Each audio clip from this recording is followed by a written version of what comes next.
Shalom, selamat pagi adik-adik yang dikasihi Tuhan Yesus. Senang sekali pada pagi hari ini Loso Dimas bisa menyapa kalian dalam ibadah sekolah minggu GKT Gloria Cakranegara.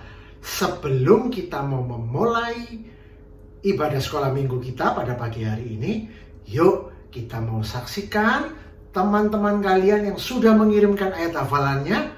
Yuk kita mau saksikan video ayat hafalan berikut ini. Sekarang neten mau ayat hafalan Mazmur 145 ayat 13b yang berbunyi, Tuhan setia dalam segala perkataannya dan penuh kasih setia dalam segala perbuatannya. Mazmur 145 ayat 13b, Tuhan setia dalam segala perkataannya dan penuh kasih setia dalam segala perbuatannya. Semakin ayat hafalan Mazmur 145 ayat 13b, Tuhan setia dalam segala perkataannya dan penuh kasih setia dalam segala perbuatannya. Salam Lose. Mazmur 145 ayat 13b yang berbunyi, Tuhan setia dalam segala perkataannya dan penuh kasih setia dalam segala perbuatannya. Shalom Lause. Shalom Lause. Matius 145 ayat 13b. Demikian firman Tuhan. Tuhan setia dalam segala perkataannya dan penuh kasih setia dalam perbuatannya. Terima kasih Lose. Ya, yuk sekarang kita mau memulai ibadah kita pada minggu pagi hari ini. Loso Dimas ajak kalian untuk bangkit berdiri. Kita mau memuji Tuhan, kita mau menyiapkan hati dan pikiran kita. Kita mau memuji Tuhan dengan sungguh-sungguh. Kita mau menyanyikan memuji Tuhan selalu.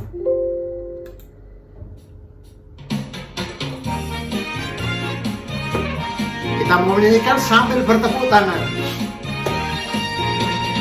Memuji Tuhan selalu, mari kita puji Dia. Memuji Tuhan selalu, mari kita puji Dia.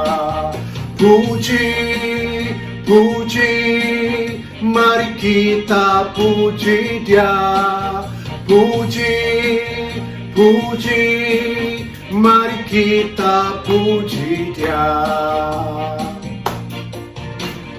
Memuji Tuhan selalu, mari kita puji Dia.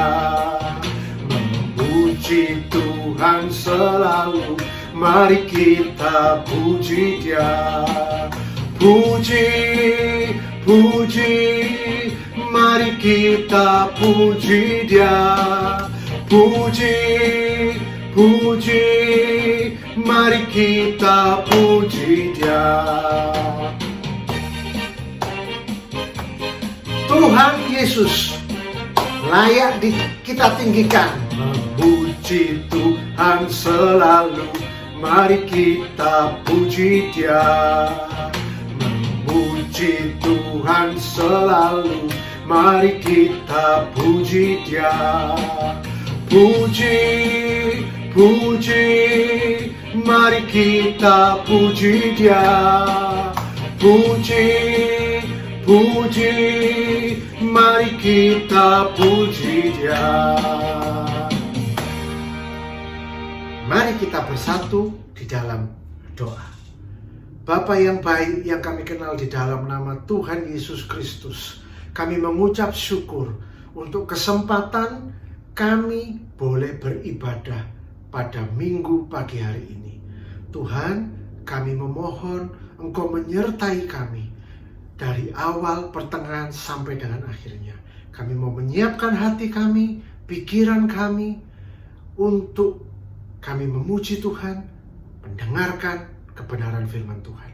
Terima kasih Tuhan untuk kesehatan yang sudah Engkau berikan bagi kami. Di dalam nama Tuhan Yesus Kristus, Kami berdoa dan kami memohon pertolongan-Mu dalam ibadah sekolah minggu pada minggu pagi hari ini. Amin. Nah, kalian masih tetap sanggup untuk berdiri, bukan? Yuk, dengan tetap berdiri, kita mau tinggikan Tuhan, kita mau agungkan Tuhan, kita mau nyanyikan setinggi-tingginya langit. Dia begitu mengasihi kita. Kasih-Nya jauh melebihi dari tingginya langit. Setinggi-tingginya langit, lebih tinggi kasih Yesusku.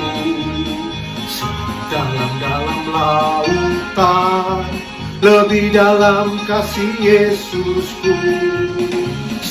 Indah-indah pelangi, lebih indah kasih Yesusku. Kasih Yesus, oh kasih Yesus, mengalahkan segalanya. Kasih Yesus, oh kasih Yesus, mengalahkan segalanya.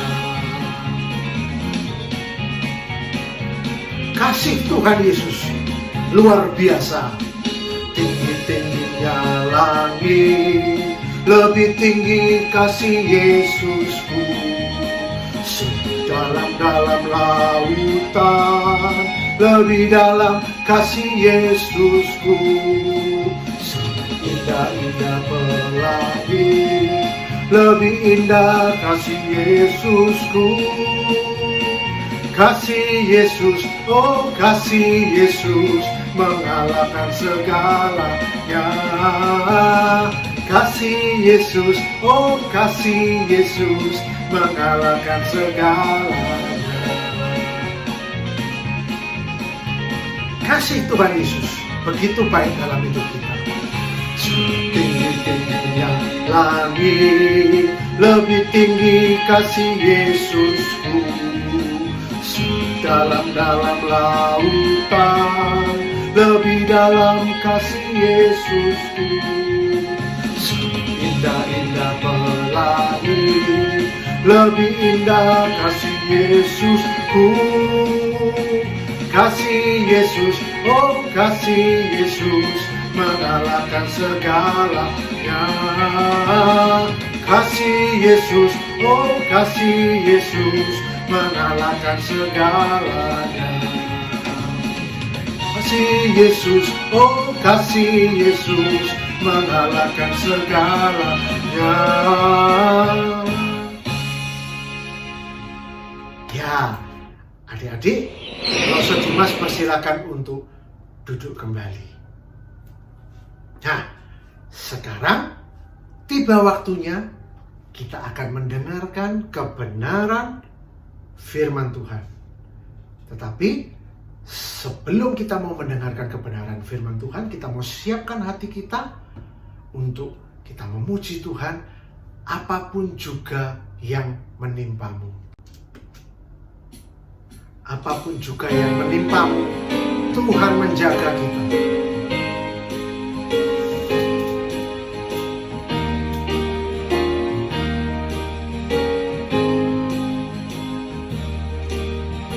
Apapun juga menimpamu,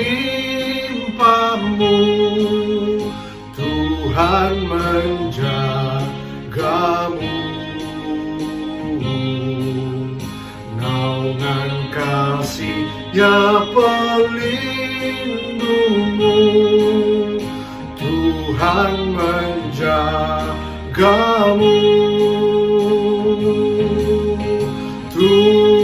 Tuhan menjagamu waktu tenang atau tegang. Dia menjagamu, Tuhan menjagamu.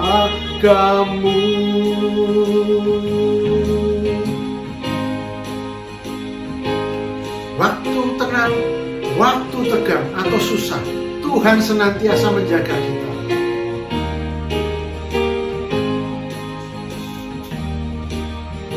Apapun juga menimpamu. Tuhan menjagamu, naungan kasih-Nya memimpinmu. Tuhan menjagamu, Tuhan menjagamu. Waktu tenang atau tegang, Dia menjagamu. Tuhan menjagamu.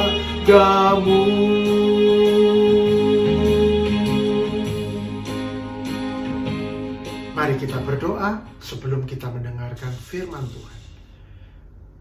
Bapa yang baik, kami percaya Tuhan bahwa Engkau akan senantiasa menjaga kami di dalam segala keadaan apapun Tuhan.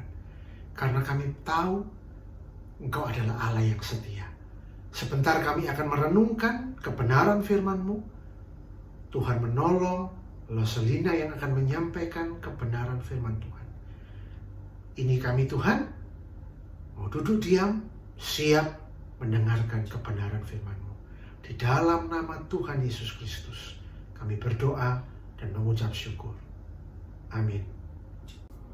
Nah, adik-adik siap untuk mendengarkan firman Tuhan, bukan? Yuk, kalian buka Alkitabnya dari kitab 2 Raja-Raja pasal 6 mulai ayat yang ke-24 sampai pasal 7 ayat yang ke-20. Yuk, Lose tunggu ya. 2 Raja-Raja pasal 6 ayat 24 sampai pasal 7 ayat yang ke-20. Ya, sudah semuanya dibuka?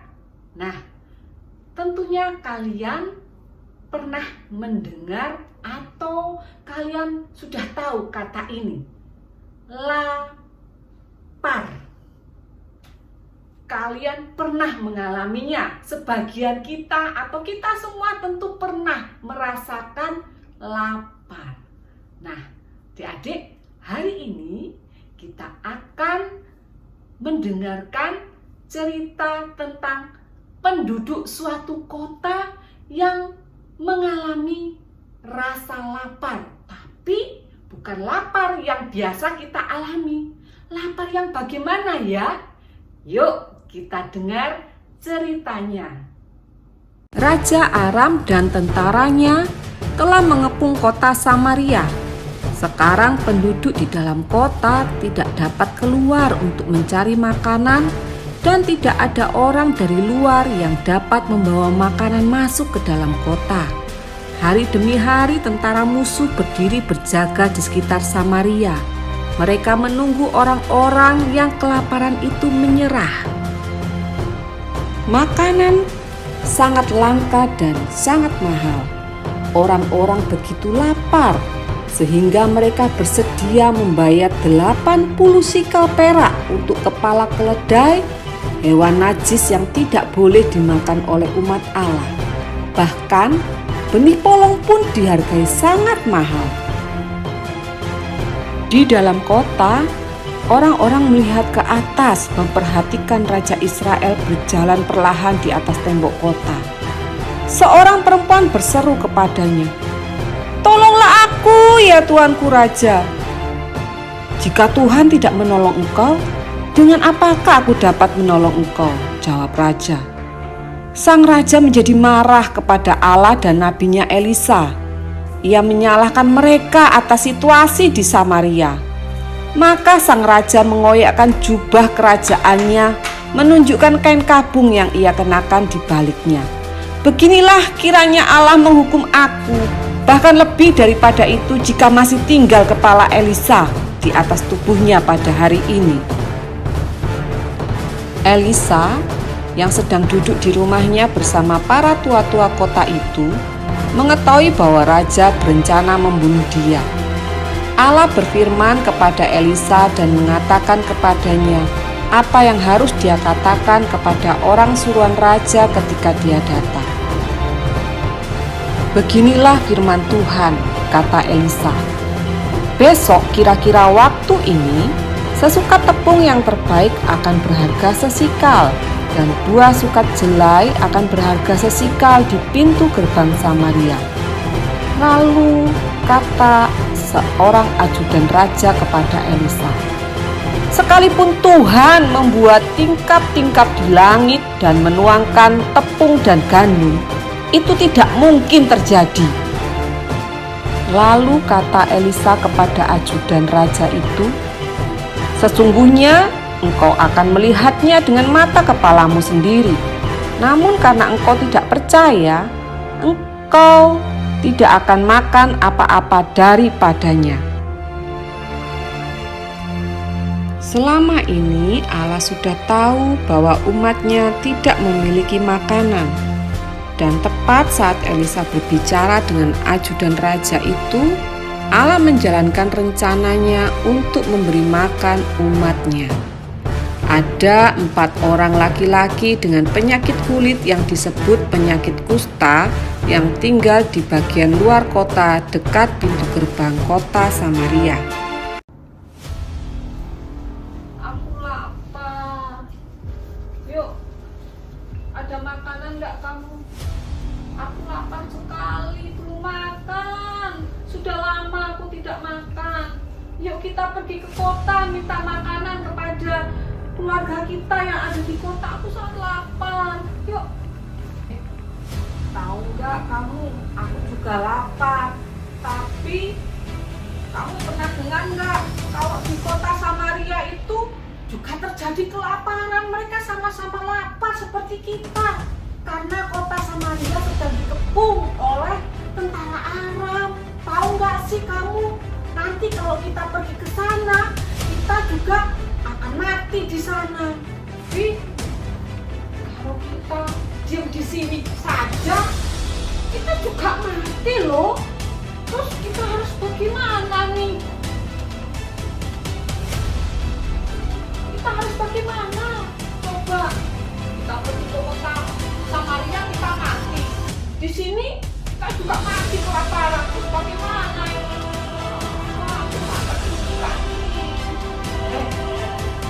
Ini aja punya ide. Bagaimana kita pergi ke perkemahan tentara Aram? Di sana banyak makanan yang pastinya. Kalau mereka membiarkan kita hidup, kita hidup. Kalau mereka ini mati, mati sama aja. Di sini mati, kota Samaria mati. Yuk, coba pergi ke perkemahan tentara Aram. Tahu mereka memberi kita makan. Ya, yuk. Ketika senja tiba, Allah membuat para tentara di perkemahan Aram mendengar bunyi kereta kuda dan tentara yang besar. Para prajurit berkata satu sama lain, "Sesungguhnya Raja Israel telah mengupah raja-raja orang Het dan raja-raja orang Misraim melawan kita, supaya mereka menyerang kita." Dengan ketakutan mereka berlari menyelamatkan diri.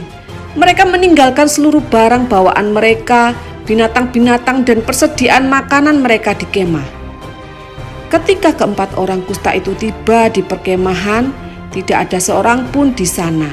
Mereka masuk ke dalam salah satu tenda, kemudian mereka makan dan minum sampai mereka puas. Mereka juga mengambil perak, emas, dan pakaian, kemudian pergi menyembunyikannya. Lalu mereka kembali lagi ke kemah, memasuki kemah lain dan mengambil barang-barang lainnya. Nih teman-teman, ya sudah kenyang semua kan? Kita sudah makan makanan yang enak. Tapi tidak baik kalau kita membiarkan berita baik ini hanya untuk kita sendiri. Kita harus mengabarkan berita baik ini pada raja di kota, sehingga penduduk kota Samaria dapat juga kenyang seperti kita. Yuk, kita kabarkan hal ini pada raja yang di pintu gerbang. Ayo. Saat Raja Israel mendengar cerita ini, ia pikir itu bukanlah kabar baik. Menurut raja, bisa jadi hal itu adalah jebakan yang dipasang oleh musuh. "Akan kuberitahu apa yang orang Aram itu lakukan," kata raja. "Mereka bersembunyi di padang di dekat perkemahan itu. Kemudian ketika kita meninggalkan kota, mereka akan menangkap kita hidup-hidup dan menduduki kota." Sang raja mengutus beberapa orang berkuda untuk memeriksa apakah yang dikatakan oleh orang-orang kusta itu benar. Mereka mendapati bahwa jalanan penuh dengan pakaian dan perkakas yang dilemparkan oleh orang Aram saat mereka melarikan diri. Maka orang-orang suruhan itu kembali dan mengatakan kepada sang raja bahwa keadaannya sama persis seperti yang dilaporkan oleh orang-orang kusta itu. Tak lama kemudian, orang-orang mendengar kabar tersebut. Mereka segera keluar dari kota dan mendatangi perkemahan tentara Aram. Mereka mengumpulkan seluruh makanan dan benda-benda berharga lainnya dan membawa semuanya kembali ke dalam kota Samaria. Kemudian semuanya terjadi seperti yang telah Elisa katakan. Sekarang semua orang dapat membeli jelai dan tepung dengan harga yang murah di gerbang kota Samaria karena persediaan begitu banyak. Sang ajudan raja yang tidak percaya pada Elisa berada di pintu gerbang. Seperti yang sudah dinubuatkan oleh Elisa, ia melihat makanan namun tidak mendapatkannya. Seketika orang-orang yang berkumpul di gerbang mendorongnya hingga terjatuh dan terinjak-injak sampai mati. Allah telah menyelamatkan hambanya Elisa dan umatnya di Samaria. Ia telah menyediakan makanan bagi mereka dan ia telah menghukum ajudan yang tidak mempercayai firman-Nya. Menarik bukan cerita tadi? Nah, hari ini kita akan belajar dari firman Tuhan yang sudah kita saksikan bersama. Apa yang dapat kita pelajari? Nah, di dalam firman Tuhan tadi kita dapat melihat bahwa saat manusia mengalami kesukaran atau kesulitan, manusia dapat memiliki dua macam respon yang berbeda. Yang pertama, tadi kita melihat penduduk kota Samaria dan sang raja yang tidak berseru kepada Tuhan. Dan ada seorang ajudan raja yang tidak percaya kepada firman Tuhan melalui nabinya. Di dalam kitab 2 Raja-Raja pasal 6 ayat 28 sampai 29 diceritakan bahwa penduduk Samaria ada yang sampai menipu sesamanya untuk dapat terlepas dari kesulitannya. Atau ada juga penduduk kota Samaria yang rela mengorbankan anaknya supaya dia terlepas dari kesulitan hidupnya. Nah, respon raja seperti yang kalian sudah ketahui, raja menyalahkan Tuhan dan marah kepada Nabi Elisa. Nah, adik-adik, tapi ada respon lain yang berbeda, yaitu respon dari Nabi Elisa. Nabi Elisa tetap percaya kepada Tuhan. Dia tetap mengandalkan Tuhan di dalam kesulitan hidupnya. Apakah sang Nabi juga kesulitan? Ya, Nabi berada di daerah yang sama dengan penduduk kota Samaria yang tentunya dikepung oleh tentara Aram. Tentunya dia juga mengalami kesukaran yang sama, kelaparan yang sama dengan penduduk kota Samaria. Tetapi dia tetap tidak mengandalkan kekuatannya sendiri, tidak mencari cara-cara yang bukan dari Tuhan, tetapi dia tetap percaya bahwa Tuhan akan melepaskan umatnya. Nah, sebagai anak-anak Tuhan dan manusia, kita juga dapat mengalami kesukaran. Mungkin bukan kesukaran yang sama dengan penduduk kota Samaria. Apakah kalian besok atau hari-hari menjelang ini, hari-hari dekat ini akan mengalami, akan ada ulangan yang akan kalian hadapi, penilaian akhir semester? Mungkin itu salah satu dari kesukaran kalian. Apa yang dapat kalian lakukan? Apakah kalian seperti penduduk kota Samaria itu menyiapkan contekan untuk ulangan? Atau kalian bisa seperti Nabi Elisa, kalian datang kepada Tuhan. Saat kalian belajar, kalian mohon hikmat dari Tuhan supaya Tuhan memberikan hikmat saat kalian belajar. Belajarlah dengan tekun, minta pertolongan Tuhan. Atau ada juga yang mengalami kesulitan secara finansial karena orang tua kalian terkena dampak pandemi. Apakah dengan begitu kalian mencuri yang bukan milik kalian supaya kalian dapat memenuhi kebutuhan kalian? Atau kalian menipu orang lain saat kalian sedang dalam kesulitan keuangan? Tidak, bukan? Kita ingin kita seperti Nabi Elisa yang mengandalkan Tuhan. Apa yang Tuhan sudah beri kepada kita, cukupkanlah itu. Belajarlah untuk berhemat. Saat orang tua sedang kesulitan keuangan, kita juga dapat berhemat. Tidak menyalahkan orang tua. Wah, papa ini tidak memberi aku lagi uang saku. Nah, tapi kita belajar menerima dan berseru kepada Tuhan. Saat kalian membutuhkan sesuatu, berdoa kepada Tuhan, minta kepada Tuhan. Nah, atau mungkin juga ada yang mengalami kesulitan kesehatan. Nah, kesehatan kalian tak kunjung membaik. Kalian bisa datang kepada Tuhan, minta pertolongan Tuhan, supaya Tuhan memberikan kalian kesembuhan yang sempurna. Jangan meremehkan dengan bertindak makan sembarangan, makanan yang dilarang oleh dokter, atau memakai memiliki cara hidup yang tidak sehat seperti larangan dokter. Tetapi kita mau hidup sehat, berdoa, dan hidup sehat seperti yang dianjurkan oleh dokter. Ya, adik-adik, saat kita kesulitan, marilah kita datang kepada Tuhan di dalam doa, di dalam kita menyelidiki firman Tuhan, belajar mengenal kehendak Tuhan di dalam firman-Nya. Itulah apa yang Tuhan kehendaki di dalam firman Tuhan yang kita pelajari hari ini. Yuk, mari kita berdoa, datang kepada Tuhan. Mari kita berdoa. Bapa kami yang baik, kami mengucap syukur hari ini kami boleh belajar bahwa kami jika terjadi kesulitan di dalam hidup kami tidak mencari cara-cara yang tidak Tuhan kehendaki. Tapi kami mau belajar untuk mengandalkan dan percaya kepada Tuhan. Karena Tuhan adalah sumber pertolongan kami. Karena Tuhan adalah pengharapan kami. Terima kasih Tuhan. Kami belajar hari ini bahwa segala sesuatu, segala perkara itu Tuhan, kami mau datang. Jika kami dalam kesulitan, kami datang kepada Tuhan, berseru kepada Tuhan. Terima kasih Bapa. Di dalam nama Tuhan Yesus kami berdoa dan mengucap syukur. Amin. Nah, ayat hafalan kita minggu ini terambil dari kitab Mazmur pasal 63 ayat yang ke-8 yang berbunyi, sungguh Engkau telah menjadi pertolonganku, dan dalam naungan sayap-Mu aku bersorak-sorai.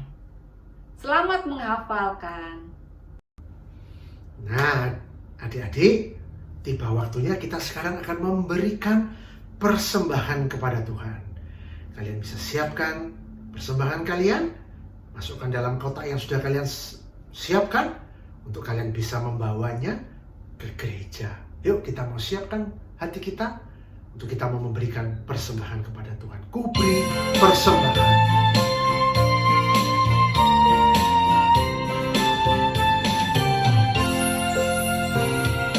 Kuberi persembahan pada Tuhanku, sambil puji Yesus Juru Selamatku.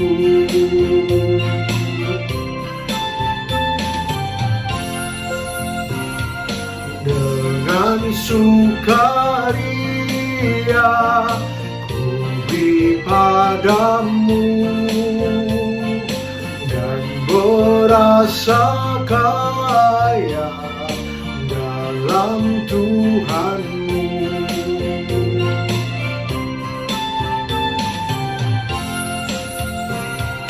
Mari kawan-kawan, rela hatilah, bawa persembahan, datanglah segera.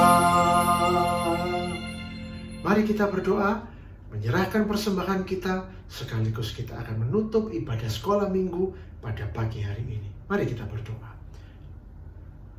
Bapa kami yang berada dalam kerajaan surga, kami mengucap syukur Tuhan untuk kesempatan kami boleh beribadah, untuk kami boleh diberikan kesempatan untuk kami memuji Tuhan, meninggikan Tuhan. Kami mengucap syukur untuk firman Tuhan yang mengajar kami bahwa Engkau adalah Allah yang setia, yang senantiasa menjaga kehidupan kami.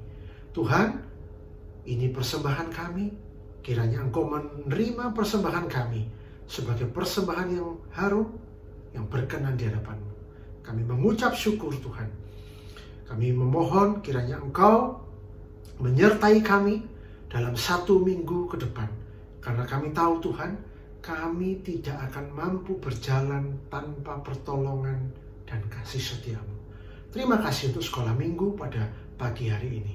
Di dalam nama Tuhan Yesus Kristus, kami berdoa, mengucap syukur, dan berterima kasih. Amin. Shalom, selamat pagi, sampai bertemu dalam ibadah sekolah minggu GKT Gloria Cakranegara minggu depan. Tuhan Yesus memberkati kita sekalian.